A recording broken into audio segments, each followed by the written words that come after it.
E aí, galera, beleza mesmo? Professor Alex Romero, tudo bem com vocês? Bom, nessa playlist vamos comentar a prova do Enem 2025 e abordar as principais temáticas. Foi uma prova diferente dos anos anteriores, pela primeira vez na história, o Enem, que sempre teve uma relação de um texto para uma questão, ou uma questão para um texto, pela primeira vez tivemos um texto razoavelmente grande, 40 e poucas linhas, para trabalhar 5 questões. Bom, claro, isso para o aluno até que é bom, porque você tem menos textos para ler, mas lógico, vamos ver agora nessa dinâmica diferente, que você vai ter que fazer aquele processo comum em outros vestibulares mais tradicionais. Questão, volta para o texto, questão, volta para o texto. Uma vez que foram 5 questões com linhas, trazendo trechos para você analisar. Beleza? E para começar, a questão de número 6 para você. Primeiro a gente vai ler o enunciado da questão, mas antes do enunciado, quero lembrar que a prova do Enem é dividida em competências e habilidades. E nessa prova chamou minha atenção a competência 7, que trabalha mais com a interpretação de texto. Foi a maioria das questões. Isso é normal? Beleza. Mas o número de questões envolvendo arte e literatura também foi um pouquinho diferente dos anos anteriores, o que dá um pouco mais de trabalho para você. Beleza? Bom, essa que a gente vai analisar agora, que é a número 6, envolvendo um texto que é uma crônica. Crônica é um gênero literário e também jornalístico, né? Então a gente vai já lembrar as características.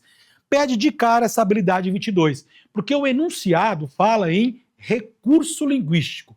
Vamos lembrar o que é recurso linguístico e o que é recurso expressivo? Vamos lá. Recursos expressivos e linguísticos podem ser usados em qualquer tipo de texto, em qualquer gênero. Gênero jornalístico, gênero de propaganda, gênero digital, gênero literário. Todo e qualquer texto, gêneros textuais, as formas de comunicação, se utilizam de recursos expressivos e linguísticos para, obviamente, aumentar a sua capacidade comunicativa ou a sua modalidade discursiva. Beleza? Bom, figuras de linguagem é um recurso. Funções da linguagem é um recurso, tem até uma questão. O número 10 é sobre funções da linguagem, beleza? Polissemia, usar uma palavra em vários outros sentidos, é outro recurso. Elementos da semântica, você interpretar o texto, substituir um termo por outro, mantendo o sentido, é também um recurso expressivo e um recurso linguístico. Intertextualidade, que na prova, mais uma vez, foi cobrado, hein? Na prova, mais uma vez, foi cobrado. E no primeiro texto, a autora também fala um pouco disso, né? Faz algumas retomadas textuais, citando autores, citando obras e tal. Elementos de contexto, isso aqui é mais comum em questões de arte, tá bom, pessoal? E de literatura, e fazer as inferências, que é interpretar. Às vezes, qual a ironia que foi colocada, qual a reflexão, qual a crítica, qual a postura do autor diante desse texto. Temos uma questão de 6 a 10, uma delas vai querer saber de você qual foi a postura da autora do texto sobre o tema abordado, que no caso é a ideia de escrever. Ela achou estranho ser cobrada para escrever com o próprio punho, né? Ela achou estranha essa expressão, porque hoje normal são assinaturas digitais, né? Praticamente ninguém mais escreve, né? Então por isso que foi o estranhamento dela. E esse é o assunto da crônica. Vamos para o enunciado?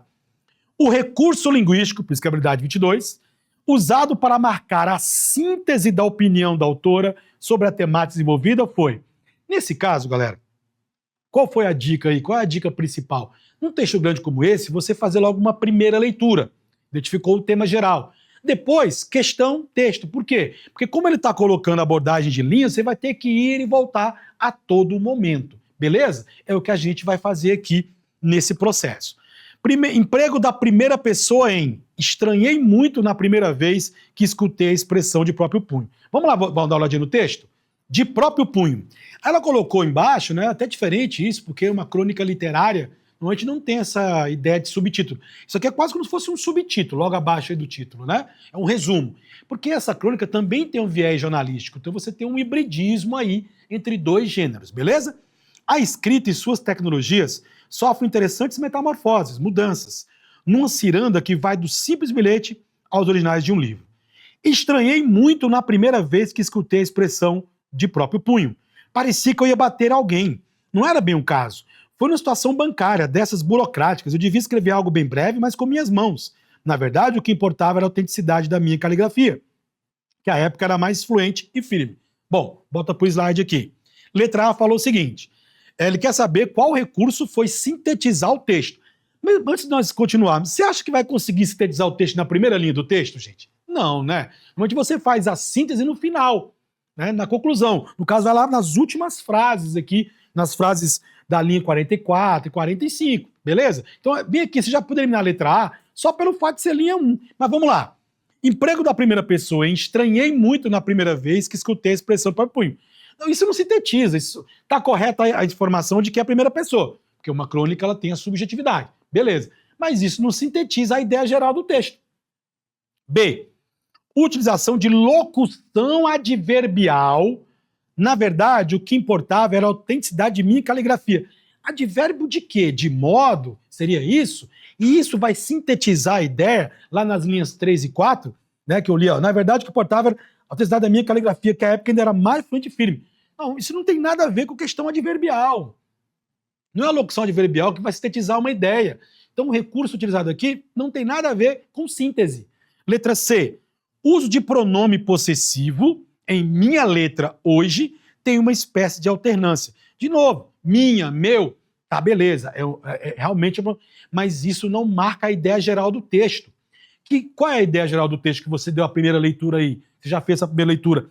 Ela estranhou o fato de que hoje se pedia a expressão do próprio punho em tempos de que tudo é pixel, tudo é feito digitalmente, né? Tudo é assinado digitalmente. Então ela vai contar a história, que olha, normalmente aqui eu até uso para fazer um bilhetinho, um postzinho, né, para fazer lembrança, boto na geladeira, boto no meu escritório.